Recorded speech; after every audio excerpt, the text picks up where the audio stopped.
Voilà. Bonjour, bonne année. C'est une nouvelle émission que je fais en début de cette année 2024 qui va être une année exceptionnelle, gravissime pour l'avenir du monde, de l'Occident, du Moyen-Orient, de l'Asie. Donc, si vous voulez, j'ai intitulé cette émission Astrologie mondiale 2024-2033. Et avant de rentrer dans le sujet en profondeur, je vais quand même vous rappeler le titre de mes 23 émissions, car YouTube ne m'aime pas beaucoup et certaines de mes émissions ne sont plus disponibles sur YouTube. Donc je vais vous rappeler que toutes mes vidéos sont disponibles chez moi, que je les envoie à des acheteurs à des conditions extrêmement faibles. Les prix c'est très modeste. Et je vais d'abord rappeler ces conférences. La première, l'affaire Romanov ou 100 ans de mensonges, j'ai abordé là un mystère de l'histoire. C'est une vidéo que j'ai tournée en 2017 de 55 minutes. J'ai découvert des choses dans l'affaire Romanov, la famille du tsar Nicolas II et de sa famille. Ensuite, j'ai une vidéo sur l'affaire Louis XVII de 44 minutes que j'ai tournée en 2021. Ensuite, Nostradamus, 37 minutes en 2021, pour tous ceux qui s'intéressent à cet astrologue de renom international, de renommée internationale, assez passionnant. J'ai passé 40 ans à travailler sur Nostradamus. J'ai écrit plusieurs ouvrages, dont 2 ont été traduits en russe quand j'étais là-bas, car j'ai été en Russie en 91, 92, 93. J'ai donné des conférences sur le sujet. Ma 4e vidéo, c'est Alchimie, un ami d'Eugène Cancelier, 34 minutes, 2021. J'ai rencontré un alchimiste extraordinaire qui faisait de l'or et je raconte son histoire, ma rencontre avec lui, la capacité d'aller faire cette pierre philosophale. Enfin, pour ceux qui s'intéressent au sujet, voilà la conférence. Ensuite, j'ai une conférence d'astrologie médicale de 47 minutes que j'ai faite en 2021. Je me passionne aussi pour l'astrologie médicale. J'ai écrit un livre d'astrologie médicale. Ensuite, j'ai ma 6e conférence, c'est le 3e secret de Fatima, 37 minutes, 2022. Je parle de Jean-Paul II, qui connaissait bien entendu ce 3e secret, qui ne l'a pas révélé avant de mourir. Il en a révélé une partie, mais je vous révélerai la partie non dite de ce 3e secret qui touche à l'avenir de la planète. J'ai fait une 7e vidéo, Astrologie mondiale, où je parle bien sûr de la 3e guerre mondiale qui est déjà engagée maintenant, mais à l'époque, elle ne l'était pas encore. Et donc, j'ai fait cette conférence de 19 minutes 2022. J'ai abordé ensuite, dans une 8e émission, le mystère du drapeau du Québec. Un mot, une image égale 1000 mots, et la couleur le fond du drapeau, cette croix blanche, ces 4 fleurs de lys, nous indiquent beaucoup de choses sur l'avenir du Québec. Le mystère du drapeau chinois aussi très intéressant parce que je travaille la symbolique des étoiles. Étoile jaune, à 5 branches, qui est l'étoile de la Vierge Marie, hein, quand elle apparaît partout, y compris à Medjugorje, elle a 12 étoiles autour de la tête. Elles sont jaunes et à 5 branches. C'est pourquoi je me suis beaucoup intéressé au mystère du drapeau européen.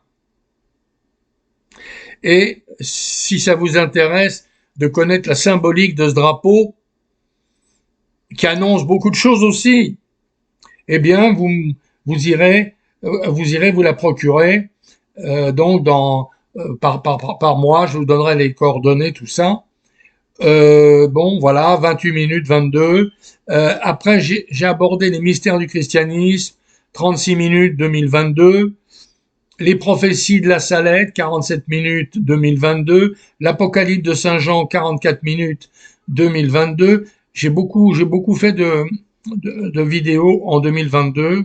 Magie noire et christianisme, 49 minutes 2022. La guerre nucléaire arrive, 18 minutes 2022. Marie contre Satan, 37 minutes 2022. Les miracles du Padre Pio, 39 minutes 2022. Amour, mariage, divorce, 21 minutes 2022. La Révolution française, 43 minutes 2022. La Révolution russe, 33 minutes 2022. Les protocoles des sages de Sion, 36 minutes 2022. Armageddon, l'ultime combat d'Israël, 2023-2033, 42 minutes 2033. Et puis Prophétie pour notre temps, 56 minutes en 2022.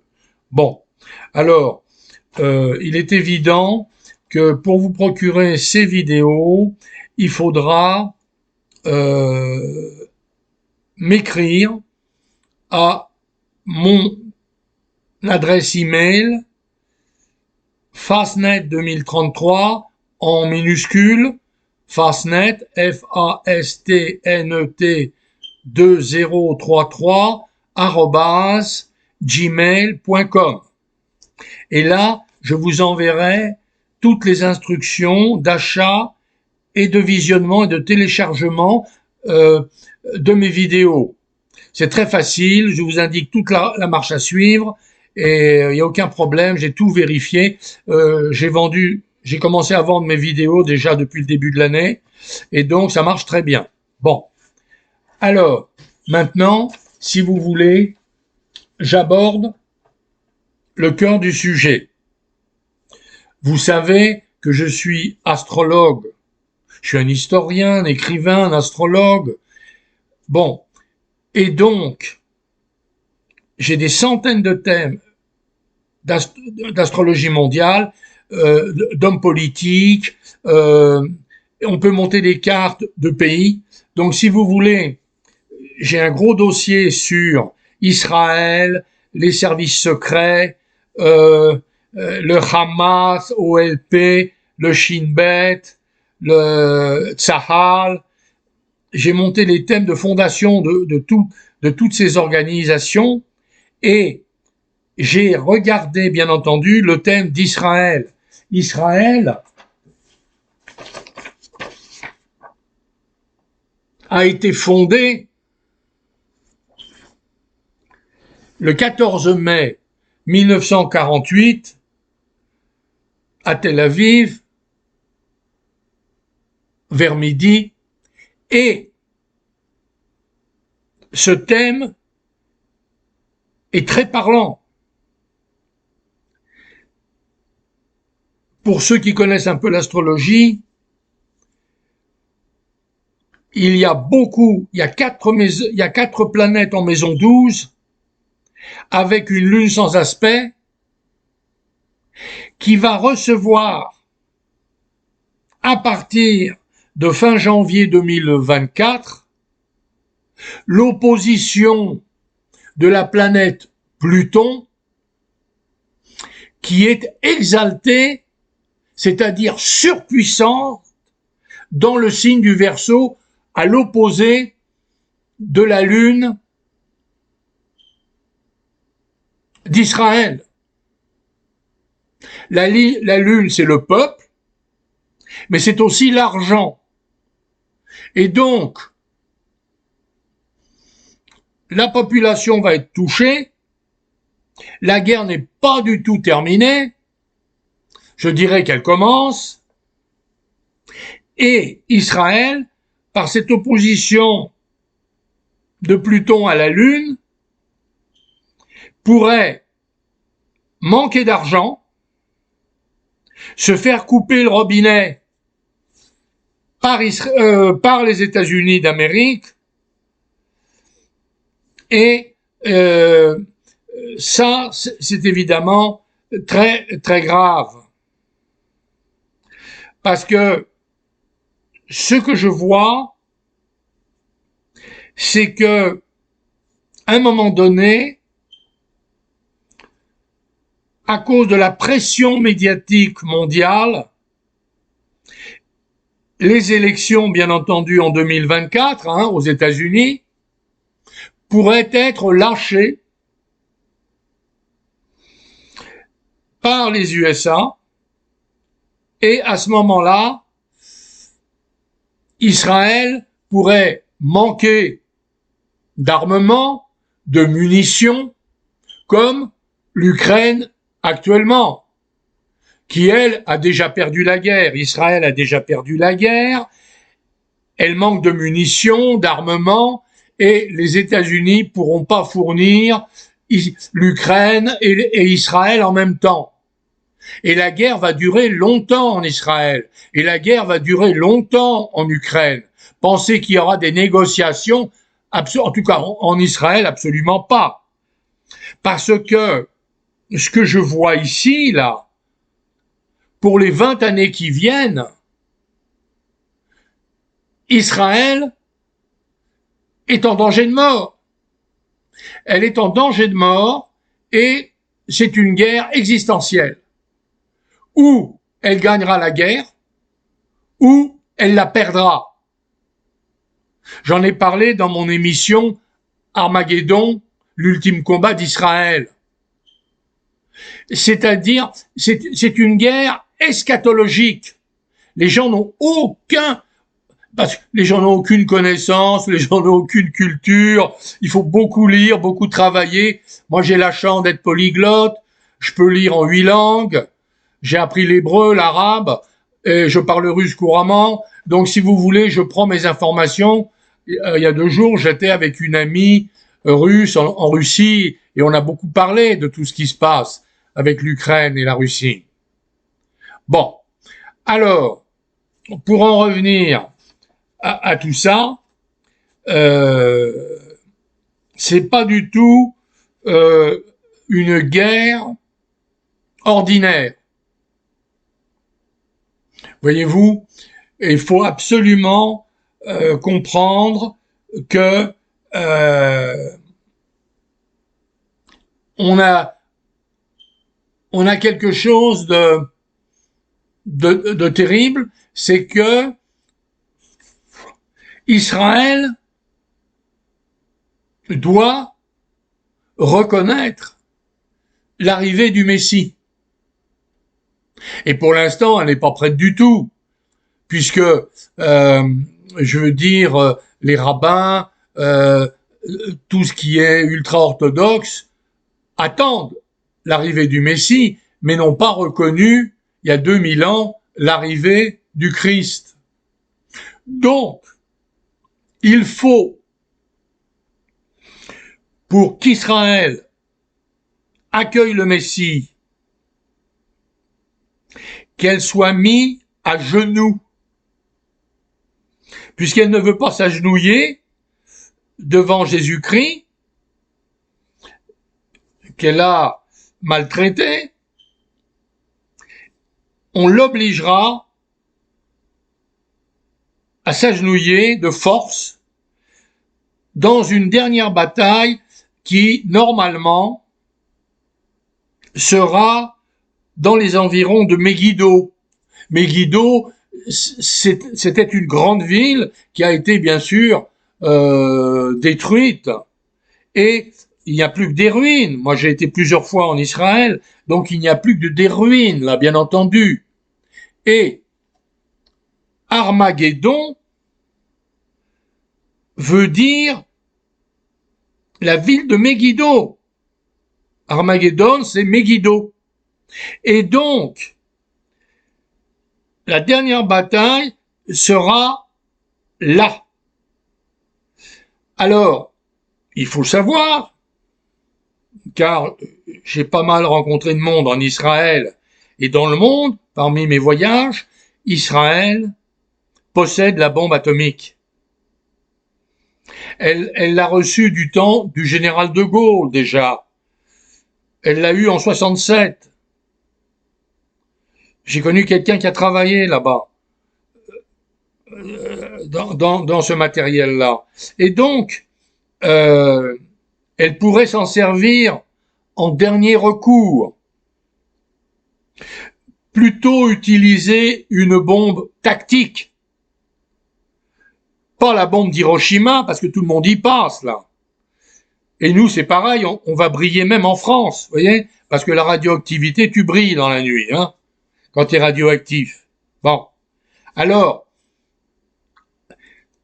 le monde entier est assis sur un baril de poudre.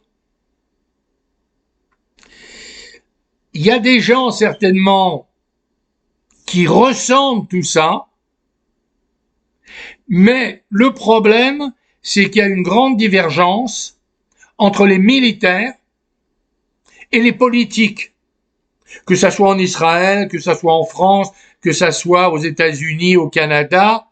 Il y a une grande dichotomie entre les politiques et l'armée, parce qu'ils n'ont pas du tout la même formation et ils n'ont pas du tout le même objectif et les mêmes vues. Une armée, c'est fait pour protéger un pays. Malheureusement, il y a des dégâts collatéraux. On parle des civils, oui, c'est une horreur. C'est une horreur. On a tué 25 000 personnes à Gaza, c'est une horreur. Mais c'est pas un génocide. C'est pas un génocide. Un génocide, le génocide, c'est vouloir tuer un peuple. Mais Israël ne veut pas tuer le peuple palestinien, bien entendu. Quand j'entends tout ça, là, à la radio, dans les télés, tout ça, mais c'est pas ça. C'est pas ça. Et donc, si vous voulez, le grand danger, c'est que la plupart des pays du monde attaquent sur le plan médiatique et sur le plan juridique Israël, puisque l'Afrique du Sud a déjà attaqué Israël sous un fond de génocide et s'en va au tribunal de la Haye international, hein, qui avait d'ailleurs été fondé par le tsar Nicolas II de Russie, et qui va essayer de faire condamner Israël pour génocide. Moi, je pense qu'ils n'y arriveront pas. Ils n'y arriveront pas. Parce que disons que les atrocités du 7 octobre 2023 vont peser lourd dans la balance aussi, hein. Tout ce qui s'est passé le 7 octobre, c'est inhumain, c'est satanique, il y a pas de nom pour ça, c'est une horreur. Personne, peut-être il y a quelques milliers d'années en arrière, quand on se battait là, les Grecs, les Romains, les Perses là, ils faisaient pas dans la dentelle, ça c'est certain, hein. Les grands combats il y a 2-3 000 ans là, il y avait des viols, des atrocités. Mais si vous voulez, on pouvait penser que 2000 ans après le Christ, on serait arrivé à une sagesse. Eh bien non. On devient de pire en pire, on devient des animaux sauvages. C'est incroyable. C'est incroyable. Alors, ce que je vois dans le ciel au niveau astrologique, c'est que ça va prendre du temps au niveau des combats. On va essayer donc de mettre toute la faute de cette guerre sur le dos d'Israël, qui n'a pas attaqué d'ailleurs, hein. Mais moi, ce que je vous dis là, j'essaie de rester neutre, hein. Je suis neutre, parce que l'astrologue, il doit rester neutre. Je dois rester neutre. Mais si vous voulez, voilà ce que je vois dans le ciel d'Israël pour les 2-3 ans qui viennent là. Parce que Pluton va continuer ce travail. Pluton va passer 21 ans dans le signe du Verseau. Et donc, il va continuer son opposition à Pluton natal dans le signe du Lion, où il se trouve en chute, puisqu'il est en exaltation dans le signe opposé du Verseau. Ensuite, il y a évidemment également le passage de la Lune noire qui va passer sur les planètes en Lion, Lune, Pluton, Saturne et Mars. Mars, c'est la guerre, c'est le dieu de la guerre, Mars. C'est l'armement, c'est tout ça. Donc, si vous voulez, on peut dire que pendant de nombreuses années, la boîte de Pandore vient d'être ouverte. Et Israël ne retrouvera jamais la position qu'il avait encore il y a 1 an ou 2 ans. La grave erreur qu'il a fait, et c'est le général Ariel Sharon qui décide de quitter Gaza en 2005. Alors, l'histoire n'aime pas le vide, et tout de suite, le Hamas, en 2007, prend le pouvoir sans aucun droit, sans élection démocratique, rien. Il s'installe. Et de 2007 à 2023, pendant 17 ans, 18 ans, il va creuser 500 km de tunnels à une profondeur de 60 mètres, large de 10 mètres. On peut rouler en voiture dans les tunnels et le Shin Bet, service de renseignement intérieur d'Israël, et le Mossad, service extérieur, service secret israélien extérieur, n'a rien vu. Mais c'est pas possible. C'est impossible. Moi, je n'y crois pas. Je suis persuadé que certains personnages importants, mais au début, ça vient du bas de l'échelle, ont tout de suite avisé l'autorité supérieure. Directeur adjoint, directeur, bon, et à un moment donné, l'information, le renseignement a été rejeté, soit venant d'informateurs du bas de l'échelle qui montent, ça monte, ça remonte, ça remonte, le dossier remonte, mais n'a pas été transmis au gouvernement israélien. Moi, je pense que Benjamin Netanyahou n'a pas eu connaissance du véritable dossier d'infiltration prévu par le Hamas. Parce qu'il y a eu des précédents. Il faut se rappeler la guerre de 73, qui a failli être perdue par Israël. Ça s'est joué à un poil. Golda Meir a été informée par les services de renseignement militaires et intérieurs qu'une guerre se prépare, qu'il y a quelque chose qui se préparait. Et elle a dit non. Je ne bouge pas, j'attends. Eh ben, elle n'a pas attendu longtemps, hein. Au bout de 3 jours, ça y est, c'était fait. C'était fait. Et c'est le général Ariel Sharon qui a désobéi au commandement suprême. Il a été contre l'autorité suprême de l'armée Tzahal, de l'armée israélienne. Il a désobéi. Et c'est comme ça qu'il a gagné. Voyez-vous, c'est incroyable, quoi. C'est la même chose avec Staline en 41. Un espion allemand vient dire à Staline, attention, en juin 41, l'armée allemande va envahir la Russie. Eh bien, il l'a pas cru. Il ne l'a pas cru. Il a dit, vous êtes un rigolo. C'est impossible. Puisque j'ai un traité de coopération et d'amitié. Ils s'étaient déjà partagé la Pologne entre les Allemands et puis les Soviétiques. Hein?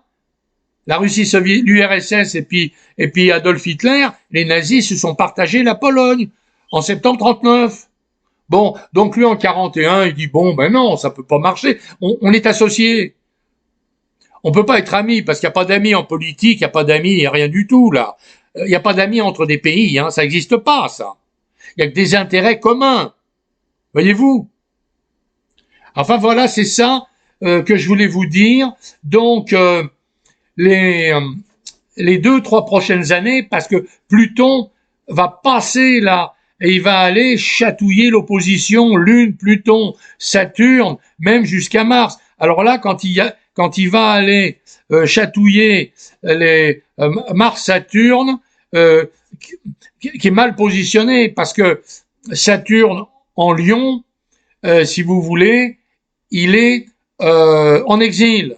Donc, il ne va pas donner sa force, qui est une force de concentration, de renforcement, de solidité. Lui, il va faire tout le contraire. C'est un ciel de faiblesse. Israël, de ce côté-là, a une faiblesse, comment dirais-je, endémique. Il est évident que je ne pense pas qu'il y ait des astrologues qui soient autour de Benjamin Netanyahou, de Joe Biden et de Macron. C'est très rare, mais enfin, généralement, les hommes politiques ont des astrologues autour d'eux. Moi, j'en ai connu qui étaient autour de présidents de pays. Enfin, voilà. Et Ronald Reagan avait son astrologue. Sa femme s'en est jamais cachée. Kennedy avait une astrologue près de lui. Elle lui a dit, attention, monsieur Kennedy, n'allez pas à Dallas, c'est pas bon pour vous. Il y a été. Il a dit, ben écoutez, si je dois tomber, je tomberai. Eh ben, il est tombé. Voilà. Hein? Qu'est-ce que vous voulez? C'est ça. La vie est faite de plein de choses. L'astrologie mondiale et l'astrologie personnelle est extraordinaire. Pour connaître quelqu'un, c'est prodigieux. Moi, ça fait quoi, près de 50 ans que je connais l'astrologie. Elle m'a beaucoup aidé à travers ma carrière, mes affaires. Enfin, c'est très intéressant, passionnant. Alors voilà, eh bien, vous avez tout pour m'écouter puisque YouTube m'a enlevé quelques émissions. On ne peut pas accéder à toutes mes émissions sur ma chaîne YouTube. Donc, si vous voulez, je ne mettrai plus rien sur la chaîne YouTube parce que on me bloque et on m'enlève mes émissions. Donc, c'est par moi, par mon intermédiaire et par le courrier que je vous ai donné, fastnet2033@gmail.com, que vous pourrez me contacter et recevoir les instructions et les modes de paiement. C'est pas cher du tout, là. Et après, vous pourrez réécouter cette émission autant que vous voulez. Voyez-vous, voilà. Voilà, c'est ça. Je peux vous donner les prix, pourquoi pas. Pour le Canada, c'est 10 dollars canadiens. Et puis hors Canada, c'est 8 euros. Et je vous donnerai la façon de payer. Mais ce qui est intéressant, c'est que vous pourrez le réécouter une fois, deux fois, trois fois. Il va rester sur la vidéo restera sur votre disque dur. Alors encore une fois, bonne année 24. Soyez attentifs, prudents. C'est une année charnière. Donc, pas d'excès, ni de table, ni de boisson. Hein, consommez avec modestie, et puis préparez-vous psychiquement, mentalement, spirituellement à ce qui s'en vient. Mais